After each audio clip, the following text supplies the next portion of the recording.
अस्सलाम वालेकुम। बात करेंगे आज हम स्टार्च पे। आपका जाना पहचाना मशहूर मारूफ ये फूड आइटम जिसको हम स्टार्च कहते हैं, एक्चुअली ये कार्बोहाइड्रेट की तीसरी क्लास पॉलीसेकेराइड का एक बड़ा इंपॉर्टेंट मेंबर है। तो आइए स्टार्च की फीचर्स पे और इसकी अक्रंस और इसकी टाइप्स पे ब्रीफली बात करते हैं। अगर हम अक्रंस के तबार से देखें तो टेक्स्ट बुक की जो पहली लाइन है वो एक्चुअली अक्रंस को ही हाईलाइट कर रही है। मीन वो सोर्सेस, प्लांट के वो सोर्सेस जिनके अंदर स्टार्च मौजूद होती है, वो कौन कौन से हैं? It is found in fruits. कमोबेश दुनिया के तमाम फ्रूट्स के अंदर अपनी कम मिकदार या ज्यादा मिकदार में स्टार्च पाया जाता है। तो फलों के अंदर होता है स्टार्च, ग्रेन्स, अनाज, अनाज के दाने, सच एज राइस की बात करें तो राइस के अंदर स्टार्च अपनी काफी मिकदार में पाया जाता है। अगर हम व्हीट ग्रेन्स की बात करें तो व्हीट के अंदर भी स्टार्च होता है, और हम कॉर्न सीड्स की बात करें तो वहां भी स्टार्च है। तो my very dear students, fruits के अलावा ग्रेन्स में और कुछ सीड्स के अंदर भी स्टार्च मौजूद होता है।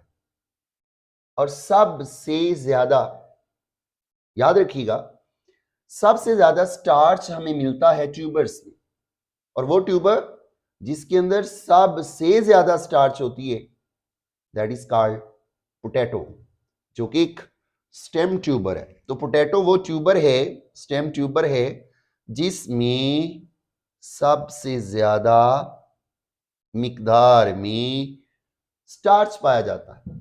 इसके अलावा जो रूट ट्यूबर्स हैं, मूली है, गाजर है, टर्नप, शलजम है, शुगर बीट, चुकंदर है, तो इन ट्यूबर्स के अंदर भी स्टार्च पाया जाता है। अब हम बात करेंगे नेक्स्ट टेक्स्ट लाइन की। इसको ब्रीफली एक्सप्लेन करते हैं। Main source of carbohydrates for animals. Animals और एनिमल्स की डाइट में स्टार्च का और एनिमल्स का बड़ा गहरा तल्लक है, चोली दामन का साथ है। माय वेरी डियर स्टूडेंट्स, हमारी बैलेंस डाइट में carbohydrate are also part of balance diet.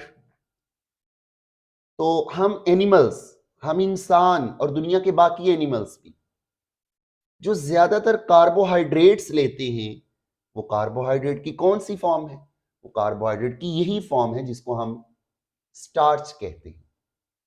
तो स्टार्च मोस्ट अबंडेंट जो है खाने वाला कार्बोहाइड्रेट है, जो हमारे एनिमल्स की डाइट में बड़ा कॉमन है।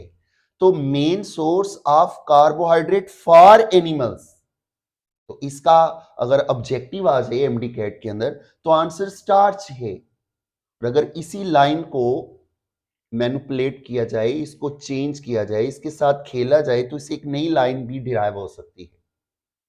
Which is the main carbohydrate that is stored in animals?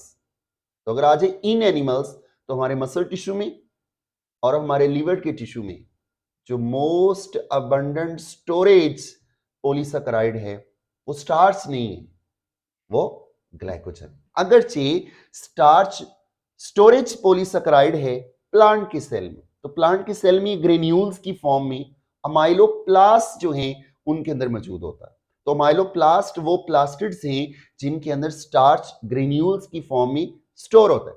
तो स्टार्च रिजर्व फूड है, स्टोरेज पॉलीसेकेराइड है प्लांट सेल का, जबकि एनिमल सेल्स में, हमारे लिवर टिश्यू में और हमारे मसल के टिश्यू में जो most abundant carbohydrate stored form में पाया जाता है that is called glycogen. Hydrolysis, my very dear students, चूंकि ये एक मैक्रोमोलिक्यूल है, ये एक पॉलीमर है, और इस पॉलीमर को वाटर की मौजूदगी में ब्रेक किया जाए, इसको तोड़ा जाए, तो ये टूट जाता है।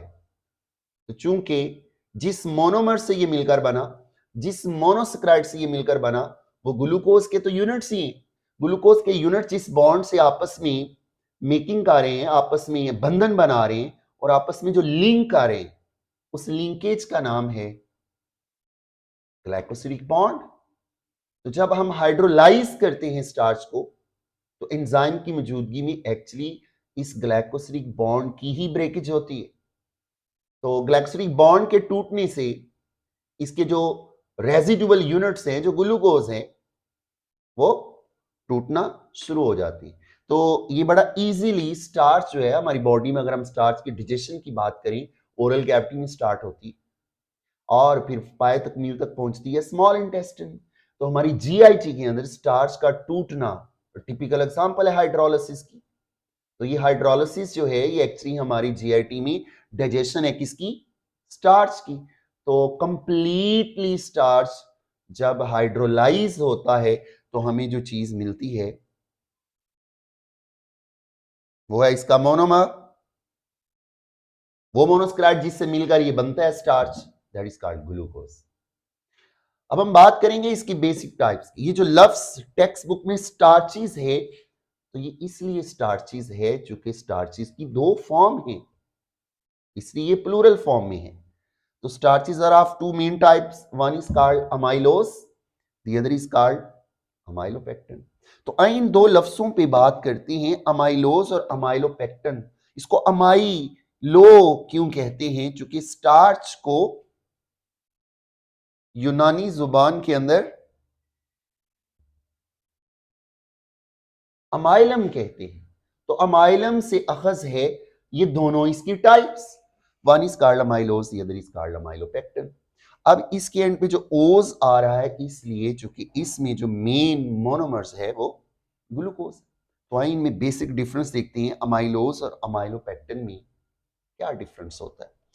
अमाइलोज के स्ट्रक्चर की बात करें तो ये अनब्रांच्ड होता है, अनब्रांच्ड, ये स्ट्रेट चेन्स में मौजूद होते हैं। तो अमाइलोज की जो चेन्स होती हैं वो स्ट्रेट होती हैं, और स्ट्रेट होने का जो मेन कॉज है, जो वजह है, वो है इसके ग्लूकोज के यूनिट्स में कैरेक्टरिस्टिक बॉन्ड, और उस बॉन्ड का नाम है, उस टाइप का नाम है अल्फा 1,4 ग्लाइकोसिलिक बॉन्ड। तो ये अल्फा 1,4 ग्लाइकोसिलिक बॉन्ड है जो अमाइलोज फॉर्म ऑफ स्टार्च को स्ट्रेट चेन और अनब्रांच रखता है, और उसकी इसी बॉन्ड की प्रॉपर्टी की वजह से ये अनब्रांच्ड होता है, और अनब्रांच होने की वजह से ये हॉट वाटर के अंदर हल हो जाता है। ये अमाइलोज ही है, ये जो हम कपड़ों को कलफ लगाते हैं, माया लगाते हैं, तो वो फॉर्म स्टार्च की जो हल हो जाती है हॉट वाटर के अंदर, वो ये अमाइलोज ही है। और अमाइलोज का अनब्रांच्ड होना अल्फा 1,4 ग्लाइकोसिलिक बॉन्ड का नतीजा है। और इसके पैरेलल हम देखें इसकी जो दूसरी फॉर्म है, और याद रखिएगा स्टार्चेस के अंदर, स्टार्ची चूंकि मिक्सर है इन दोनों फॉर्म्स की, तो 20% जो है इस मिक्सर में जो फॉर्म है वो अमाइलोज है, और कमोबेश 80% जो फॉर्म है स्टार्चेस के मिक्सर में वो अमाइलोपेक्टिन। तो अमाइलोपेक्टिन का जो स्ट्रक्चर है वो ब्रांच्ड होता है, जस्ट लाइक ग्लाइकोजन, मगर ग्लाइकोजन के जो मॉलिक्यूल्स हैं वो मोर ब्रांच्ड होती हैं, जबकि उनकी निस्बत अमाइलोजिस जो हैं वो लेस ब्रांच्ड होती है। तो इस ब्रांचिंग के पीछे जिस बॉन्ड का हाथ है that is called alpha 1,6 glycosidic bond. तो अमाइलोजिस जिन ग्लूकोज के यूनिट से मिलकर बनते हैं, उन ग्लूकोज के दरमियान जो ग्लाइकोसिलिक बॉन्ड होता है, पहले ग्लूकोज की कार्बन नंबर 1 और नेक्स्ट ग्लूकोज की कार्बन नंबर 6 के दरमियान ये कोवेलेंट बॉन्ड होता है। दैट्स व्हाई इस बॉन्ड को अल्फा 1,6 ग्लाइकोसिलिक बॉन्ड अल्फा इसलिए कहते हैं। इन दोनों फॉर्म में जो ग्लूकोज है वो अल्फा फॉर्म में है, वो बीटा फॉर्म में नहीं है। तो चूंकि स्टार्च बनाने के लिए जो ग्लूकोज होता है वो अपनी अल्फा फॉर्म में होता है, दैट्स वाई उन ग्लूकोज के दरमियान जो ग्लाइकोसिलिक बॉन्ड है उसके लिए अल्फा 1,4 अमाइलोजिस में और अल्फा 1,6 ग्लाइकोसिलिक बॉन्ड अमाइलोपेक्टिन के अंदर, आई बेग अ पार्डन, ये अमाइलोपेक्टिन है।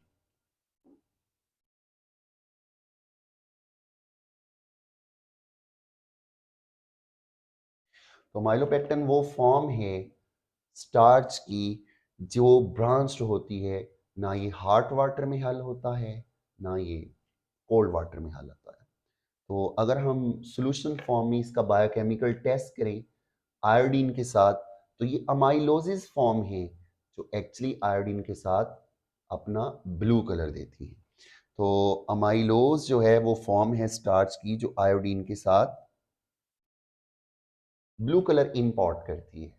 और अगर हम बात करें अमाइलोपेक्टिन की जो मोस्ट अबंडेंट फॉर्म है स्टार्च की, तो ये आयोडीन के साथ जो है ये ब्लैक कलर देती है।